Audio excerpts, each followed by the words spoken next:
In the early 1980s, a Greek immigrant born amidst incredible adversity entered Canadian political life. Bill Fatsis tried to get elected to Parliament in Toronto, but ran into a buzzsaw of different obstacles.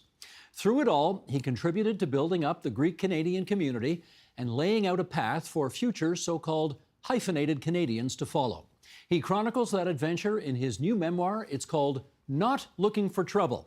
And Bill Fatsis joins us now for more in our studio. It's so good to see you again. Good to see you, Steve. You know, we've known each other for like 40 years. It's kind of incredible. Yes. More than that, actually. Yes. Okay, the title of your book, Not Looking for Trouble, where did that come from? Well, I wanted to write my memoirs a long time ago, but I was still with Immigration Appeal Board. And I didn't want to issue them with a pseudonym or anything. It was against the rules of the court. So in '79, Peter Worthington, my opponent for the nomination, This is the guy who was the publisher of the Toronto Sun. Of the Toronto Sun, he wrote his memoirs with the title Looking for Trouble. So I thought, I'll do mine Not Looking for Trouble. Well, you weren't looking for trouble, but you found it with Peter Worthington, and we'll get to that story later. Where were you born? I was born in a very small village in northwest Macedonia, the most northern province of Greece, only 5 kilometers from the Albanian border. And very how was small community. How was your childhood? My childhood was a happy one, although I was born during the Civil War in Greece, and my father was killed when I was 1 year old. But my mother and the extended family and my 3 sisters and brother, the whole extended family extended a lot of love to me, so I didn't feel the aftermath so much. I felt like an orphan. It was difficult times at that time, but generally I had a very happy childhood. But I presume there is sort of a hole that is always in your heart when you never know your father. Yes, always. And that regrets me, and that's why every time I visit Greece, I go to pay my respects to his grave. I'm going to ask our director, Sheldon Osmond, to bring up the first picture here. Image number 1, please. Here's you with, go ahead, tell us who's in this picture. That's my mother and my oldest sister, Polixeni, or Tseni as we called her. And that's only 4 years, I believe, after my father was killed. And where is that picture taken? That's taken in our backyard, which is adjacent to the public school that you see in the background. How do you think, I mean, you talked about the death of your father, you talked about the Civil War. You know, I mean, the beginning of your life was really quite traumatic. How did you negotiate your way around all of that? Yes, it was, especially during the Civil War and immediately after. Many children were killed because of the bombardments of the warplanes. They were the British planes, and many children were killed. Therefore, many parents registered their kids to go to communist countries so they can be saved. So both right wing and left wing in the Civil War, on both sides, they sent their children away. So my siblings, except my oldest sister, Polixeni, that we just saw, she escaped at the border with Yugoslavia and came back. The rest of them, the 3 of them, didn't come back until 54 or 56. So you're all split up at this time? Yes, we did. And my mother didn't know whether they're alive or not. And it was very difficult for my mom, who became a widow at 33, no job, no money. Tried to feed us. You know, she would go and wash by hand all the laundry of the army in the area. The fall of 1966, you make a big decision that will change your life. What was that decision? Yes, that decision is to come to Canada for some family reasons, because my brother was here since 1960. And I came for that reason, but I was caught up with the dictatorship in Greece on April the 21st, 1967. And my mother was very, very apprehensive for me going back, because she wrote a letter to my older brother and said, you better keep the young one there because he has a big mouth and most of his friends are in jail. So my brother convinced me. He says, okay, they're not going to last too long. Why don't you stay here? learned the language a bit because I didn't speak any English when I came. I still don't, but in any way. No. So how old were you when you learned English for the first I time? was 19. 19. Yes, 19. And then the dictatorship lasted for 7 years. So then I met my wife here, and the rest is history. Right. What were you thinking when you were stepping on to the SS Queen Anna Maria? I had mixed feelings because my mother, in those days, Steve, it was not easy to communicate. Anybody who immigrated, especially by ship, it was like saying goodbye, see them for the last time. So it was, that's the picture inside Queen Anna Maria, the steamliner, and I'm with co-passengers. The one immediately to my right is from my village, and the other couple is from a nearby city. You look pretty good in a suit and a tie there. Yes, actually, that was my first suit ever. It was, eh? Yeah, my mother had to sell a little calf so it can raise the money not only for the ticket, but also for my suit. Nice. Greektown in Toronto today is really something, right? It is a very fun part of the city, restaurants, festivals. It's great. But of course, 50 plus years ago, it wasn't quite the same. What was it like back then? When I came, it was very thriving on the Danforth. I remember taking Bill Davis for lunch at the Byzantium restaurant on Danforth in those days. He was the premier then. He was the premier then, and as you know, I worked for Bob Elgee then, so I got to know one of his cabinet the ministers. premier quite well. And it was very thriving community. Now part, I guess, of the socialization process and no fresh immigration from Greece. The Greek community spread out after downtown on Bond Street, when on the Danforth in East York, and then Scarborough, and now in York Region, mainly in York Region. Now, there was, as you just pointed out, a minister in Bill Davis's government named Dr. Robert Elgee. You worked for him. Yes. And one day he suggested that you get into politics yourself. He said, Bill, you should run in the upcoming, it was 1982, in an upcoming federal by-election on the Danforth. The riding was called Broadview Greenwood back then. When he made that suggestion to you that you should run for office, what did you think at the time? Immediately I told him, no, thanks. I lived the life of a politician with you now for almost then, I guess, 3-4 years or more. I said, I'm early in the morning with you, and then after that, do you make speeches, whether to the Steelworkers Union or whatever, and I have to be with you? No, thank you. I'm not running. And he got angry a bit, annoyed at me, because he said, well, then, if you're not prepared to do something about what you believe in, don't talk to me ever again about the rights of multiculturalism and ethnic minority rights if you're not prepared to contribute actively in this.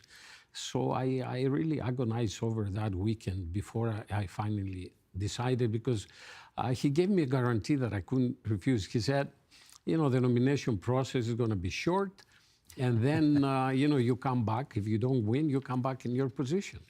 Let's show a picture here. We can show these two men who were so influential in your life. There's Bill Davis, the premier, on the left, yes. Robert Elgee on the right.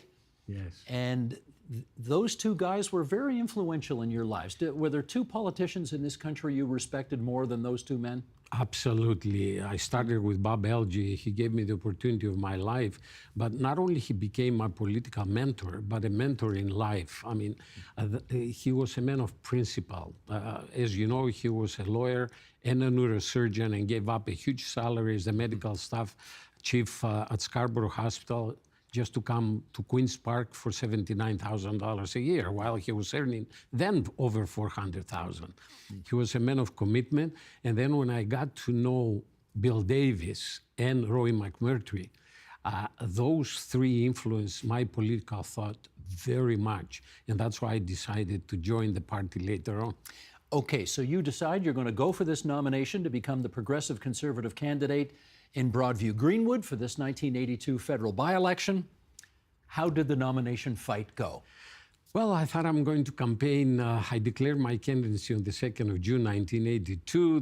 They had set a date for the nomination, the 18th of June. So I thought, okay, it's fine. Little I knew that they would postpone it 5 times to September the 9th.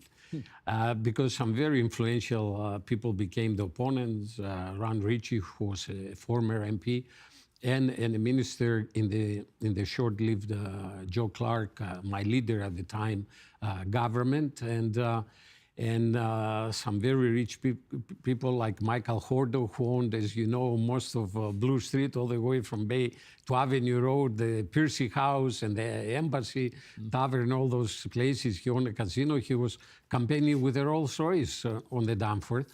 And then the last moment, Peter Worthington, the co-owner and editor-in-chief of the Toronto Sun, declared his candidacy. And the local riding association were in his favor. So for him to catch up with me, they postponed it until the 9th of September. It was an ugly campaign. There were times that I wanted to give it up, not because I was afraid to lose, but I couldn't keep up in that long campaign. I was not prepared financially, to deal so many months of But campaigning. you had a lot of support. I did have. I was surprised when I said I need some help. Over 300 volunteers showed up in my campaign office. And the rest... Well, hang on. We'll get to the rest in a second. You want to see what you looked like almost 43 years ago, giving your speech at the nomination meeting? Yes. Come on, Sheldon, let's have a look. Roll it, please. Ladies and gentlemen, would you assist me in welcoming to the podium the candidate for election on October 12th, the next Progressive Conservative member to join the Joe Clark team. Welcome, Bill Fatsis.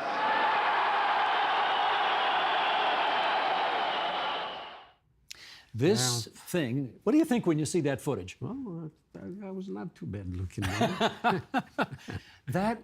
That campaign, you pointed out it got ugly. Yes, it What did. did it get ugly over? It got over for two reasons. There was a local candidate, another fellow Greek by the name of George Vlachos, who had guaranteed to me that he's not going to run. And just before Peter Worthington comes into the scene, suddenly he declares his candidacy. Obviously, a strategy. I don't know who instigated that, but certainly the strategy was to split the Greek vote. So, and then threats, bribery first, phone calls to my wife, will pay off your mortgage if Bill Fatsis, pulls out of the race. Who made those phone calls? Well, someone that my wife said that he was a supporter of Peter Worthington. Now, whether Peter knew that, I doubt that he knew. In these campaigns, there are a lot of fanatics. So I didn't pay too much attention, but I got angry. I said, whoever called that to bribe me, then my engines really got turned on. Up to then, I was iffy whether I should continue or not. And then I said, this is it. I'm going full speed to the end. All in. Yes, and then a phone call, again, probably from the same person my wife said that recognized the voices that they're going to kidnap my 5-year-old daughter. And then I went to the RCMP at the time, and they had assigned a guard for me, and it got really ugly. Some of the coverage, Bill, was really astonishing, particularly in the Toronto Sun, of course, which was for Worthington. But they basically tried to suggest that somehow, quote unquote, the Greeks were trying to take over politics in Canada, and that was somehow illegitimate. How much did that offend you? Very much, and I think the support that I got from the Greek community was encouraged by his opinion article saying that immigrants who believe in multiculturalism are not 100% Canadians, they're hyphenated Canadians. And that offended me personally and a lot of people in my own community, especially one Greek newspaper that called him a racist, but I paid the price. He accused me in the Sun that I called him a racist, and I never did, but he took advantage of that. But they proved it. When I won, on the front page, the Sun said it went to the Greeks. That's what they said. That's right. It went to the Greeks. Yeah. Let's hear from the winner's speech, shall we? Sheldon, if you would, once again. A fellow candidate, however, who is known from the little paper that grew, has referred to my candidacy as one of the two Greeks. He even attacked multiculturalism in favor of the US melting pot theory because he thinks, and I quote, Canadian mosaic does not create 100% citizens with their faith, duty, and love clear and undeniable. It is my firm conviction that new Canadians, regardless of origin, hyphenated or not, are proud Canadians, 100% Canadians with their faith, duty, and love for Canada clear and undeniable. Canadianism is not defined by the date of which one's parents or grandfathers came to this country. Multiculturalism is not a thing of interest to just one group. It's a state of being and a way of thinking about one's neighbors. English, Scottish, Irish, French, Italians, Portuguese, Chinese, Hindu, Vietnamese, or Greeks. We're all Canadians, and we're all free to preserve and to promote our cultural heritage with the blessing of our governments. Now, multiculturalism today is a fact of Canadian life, but we have to remember back then, the Multiculturalism Act that Parliament had passed was barely 10 years old. It was just a little over 10 years in old. 1982, when the Canadian Charter of Rights and Freedoms came into existence, for the first time we saw the protection of multiculturalism and minority groups, culture groups, being entrenched in the Section 27 of the Charter that says that, you know, from now on, any interpretation of the Charter would be consistent with preserving the Canadian heritage, which is included ethnic for the first time. And it was very difficult, totally different than what it is. It was what they called, those that analyze this law were the first one in the world to enact multiculturalism law in the entire world. And it was the second phase after the 71 that developed, and it came all the way to 82, and then the institutionalization period for multiculturalism came from 82 onwards.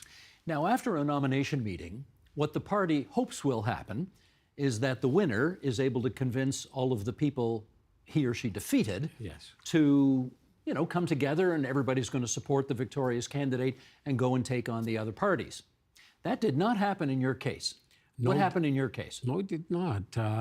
When I won, I expected all the ones that lost would support, and they did, except Peter Worthington. What did he do?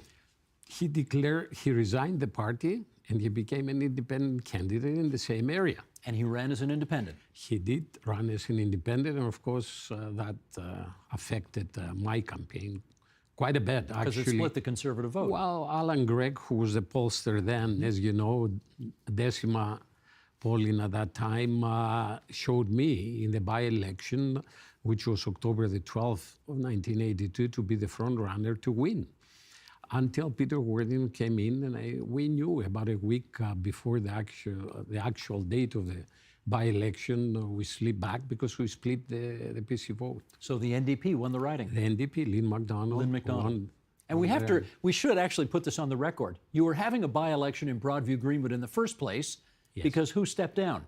Bob Rae. Bob Rae, that's right. He held the seat his federal seat to become the Ontario NDP leader. Very good. Okay, so the NDP carries the by-election, but of course there's a federal election less than 2 years later. But you decide not to try to challenge for the seat again. How come? Yes, I'll tell you why, Steve. I was approached by the party to run again, and we knew the polls were so favorable when Brian Mulroney was the leader for the September the 4th, 1984 election. It was very favorable environment for me to try again.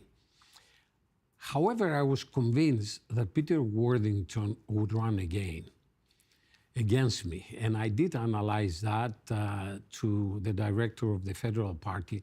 And I said, it's not a good idea because he'll do exactly the same thing. And he proved it later on when Nancy Algie went for the nomination.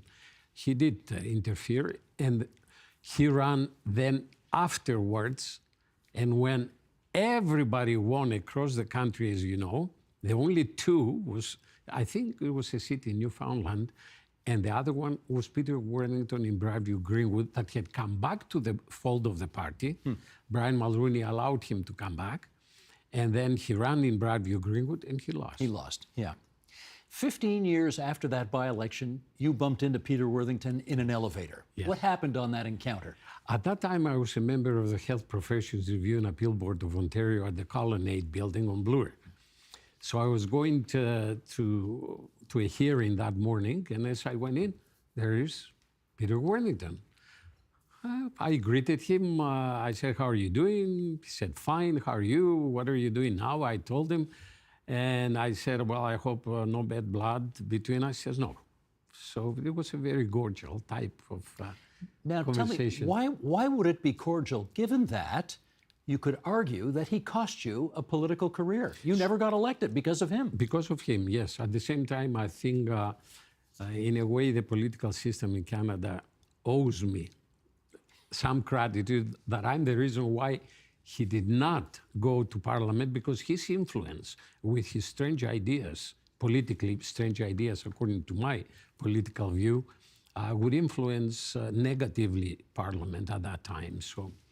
Now, this is more than 42 years ago, and I Yes. want people who are watching or listening to this to understand, like, what a big deal this nomination meeting was. This made national headlines. It was so raucous. It was so, like, elbows up, and I mean, it was really, really intense. Yes. When you think about it all these years later, what stays with you? Well, Steve, it was raucous for the reasons that we're discussing. And the thing is that it was for the first time in Canadian political history that losers don't work for the winner. And it's been documented to this day as a president, and also as a president is studying political science texts at University of Toronto and elsewhere, as the biggest local nominating convention in terms of numbers. Yeah. And voters. And so when I think back, I think I advanced my ideas, although I lost, for the first time ever. And to my knowledge, I was the first immigrant to run for federal political office, especially with the Tories that, never voted conservatives at the federal level. So I think I was a pioneer. And I feel proud that because of my candidacy, when other people from minorities, especially the ones that were born here, so someone like me with an accent be involved in politics, they were encouraged and they followed and they did. But that is, in some respects, the unfairness of it, in that you may have opened the door for a lot of future Greek Canadian people to run for office, and people of all different backgrounds to run for office, and they were successful. Yes. But you weren't. Does that bug you? Not really. Honestly, as I said, I was there to bring into the political view the importance of multiculturalism and the involvement of minorities to the political system. It's not good enough to demand something. You have to contribute. And I think I was an example of contributing actively. And I projected that in the public eye. And with those respects, I think I'm very satisfied that I achieved that because of the publicity, because of Worthington. We were in the media every single day. Mm-hmm. I mean, I, as an immigration appeal judge, I was in Vancouver, and the cab driver recognized me. "Oh, you're the fellow that beat Peter Worthington." You know, it was across the country. Mm-hmm. I had over 600 newspaper clippings covering our campaign from June all the way to October. Amazing.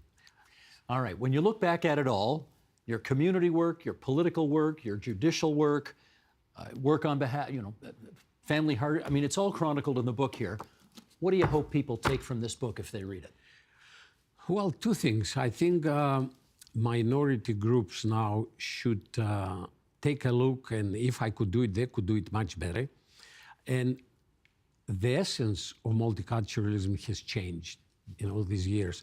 Now, as I say in my book, Driving One Day in Court, in one writing, I saw all three candidates from the main three parties were from the same minority group. And I thought, how much it has changed in the years since I was trying to be involved in politics. But now the responsibility is on our side now. We have to communicate with each other. to contribute to the mix of what is creating the new Canadian culture. You know, sure, we do have new immigration from Eastern countries and other Muslim countries, which is a bit different than the traditional Christian or Jewish from European immigration. It has changed. It's different. It's a different culture. However, I think it's our duty now to become the Canada of essence, which creates a new Canadian culture, a mixture of all the cultures, along with the traditional Anglo-Saxon or Francophone cultures in Canada. I think it's incumbent on us to do that. And you've been championing that message for going on 5 decades now. Yes. So well done. Well, you may not have been looking for trouble, but it seemed to find you, and the result is a pretty good story, Mr. Fatsis, so well done. Not Looking for Trouble is the title of the book. Bill Fatsis has been our guest. Great to see you again. Thank you. Good to see you. Thank you for the invitation.